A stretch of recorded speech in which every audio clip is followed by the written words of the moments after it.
this is like a Peyton place, really. You can go back and back and back and back and you can be sitting there thinking about something and the name will pop. Oh yeah, remember what happened to them? And then, but it wasn't nothing for them to, lots of that murder activity went on then, and a lot of it was covered up. It was whole saying it wasn't what you know, it was mainly who you know, and a lot of it got swept on the rug. Right where we're sitting right now, this was all open. This was an open alley right here. Yeah. Where that building is, and this right here was the police chief and the mayor. They shared the same office back there.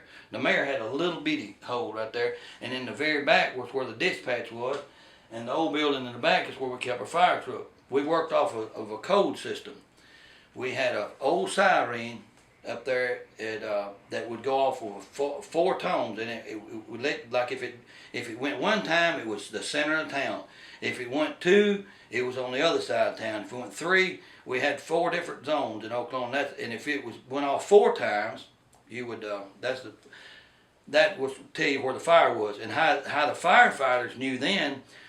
We all had old house phones, and your house phone would go ring, ring, ring, ring, ring, ring. It'd ring real fast. And what you do, you would pick up and you just listen, and it would tell you where the fire is. So I was too young. My father worked for the fire department, and like I said, my uncle was a police chief, and I just took an interest of fighting fires and wanted to be a fireman. And they would just let me sit there and run the radio, and the radio about the same one we really got now. You dispatched back then we had a police chief and two police officers, and but the afternoon it was about, I guess about 4, later than this. It happened about 4 or 5, because we were just fixing to change shifts, and I lived on Murphy Circle. And I rode a bicycle up here, and like I say, I could ride with them in a fire truck, but I never could drive it. I could ride a bicycle. I was, 13, 14 years old.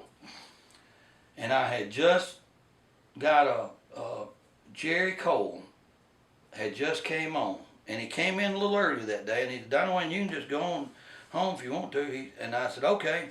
I got on my bicycle and I went home. Matter of fact, before I had left, the police chief, Sam Watson, had came in, and he had, over in the corner back there, he had a big old desk, big old roll top desk, and that's where he sat. The dispatcher sat like where you at, and he did the radio and stuff like that, and then everything that they can call bootleg, big time being, wasn't no drugs on the streets, it was bootleg, half pints of whiskey. They kept it in a little closet over there. That's where I keep telling the mayor, he hears that noise rattling, that's Sam in there counting his bottles. But anyway, he had came in while I was still there, and I left and spoke to him. Well, I hadn't got home good till the phone went off. Get back, there's been a shooting at the police department. Well, man, I get on my bicycle and I hightail it back up here. Well, right across the street there, where the little store is right there, it was a pool hall, and that's where our justice court judge back that time was Moore. His name was Jim Moore. He was a justice of peace back then. I don't know the whole story, but over the years, him and Sam had some run-ins together. Now I'm talking about the justice court judge now, and the police chief had a little, over the years, they just kept at it at one another. Well, supposedly, that afternoon, Jim walked over here, Sam was sitting at his desk, and I don't know who pulled the gun first or whatever. It said they started mouthing, and Sam went to pull his gun, and Jim shot him, sitting at his desk, right there in that back room. I can show you where bullets are still in the wall. He missed a couple of shots, but anyway, when I got back up here on my bicycle, he had fallen out of the chair, and was laying on the floor. But he was dead. He got shot right in the head, and a couple of other places that I think it hit him. But it lit up the whole town, for a while.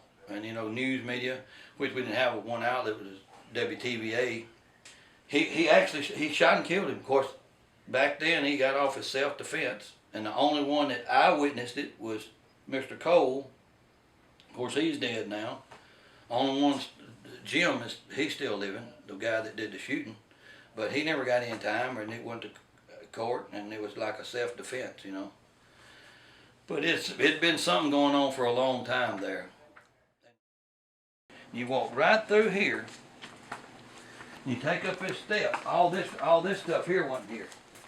And when you step right here, this is where our desk was. All on this wall is where we kept where we talked on the radio and all that. You come on in here. That's where he kept all the liquor and all that kind of stuff. In this corner right here was where he had his roll top desk. Right here. He was looking at him, and he was standing right there where that step is. And he shot right here. And then I guess when he fell, it's a bullet hole in this concrete. I mean, I don't even know if the bullet, they might have extracted the bullet out, but it went into one of these bricks. You know, you can see where the blood stains is. Wow, after all these years. They never cleaned up. They never did, I guess that's it. Good God, yeah, that is. That's wow. it, isn't it?